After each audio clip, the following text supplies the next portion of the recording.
4 মিনিটের ঝড়ে প্রতিপক্ষকে উড়িয়ে দিয়েছে ম্যানচেস্টার সিটি।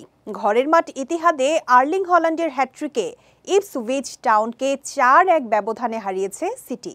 নতুন মৌসুমের 2 ম্যাচের দুটিতেই জয় পেল সিটি। টানা পঞ্চম লিগ শিরোপা জয়ের লক্ষ্যে শুরুটা দুর্দান্ত করেছে পেপ গার্দিওলার দল। অন্যদিকে সমান ম্যাচে ইপসউইচের পয়েন্ট শূন্য।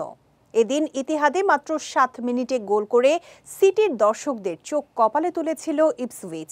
ম্যাচের শুরুর দিকে গোল হজম করে ফুঁসতে থাকে সিটির খেলোয়াড়রা।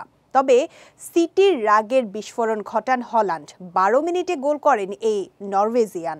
পেনাল্টি শুটে ইপসউইচের জাল প্রথমবার কাঁপান তিনি। 16 মিনিটে আবারও গোল করেন এই দীর্ঘদেহী ফরওয়ার্ড। এদিকে 14 মিনিটে হল্যান্ডের 2 গোলের মাঝখানে স্যান্ডউইচের মতো একটি গোল করেন ডি ব্রুইনা। অর্থাৎ 4 মিনিটের মধ্যে 3টি গোল করে সিটি। এর মধ্যে 2টি হল্যান্ডের, একটি ডি ব্রুইনার। ম্যাচে চতুর্থ গোলটি করার জন্য অবশ্য অনেক সময় নিয়েছে সিটি। এই গোলটি এসেছে 88 মিনিটে। এবারও প্রতিপক্ষের জাল কাঁপান হল্যান্ড। 18 গজের বক্সের বাইরে থেকে রকেট গতির শটে গোল করেন তিনি।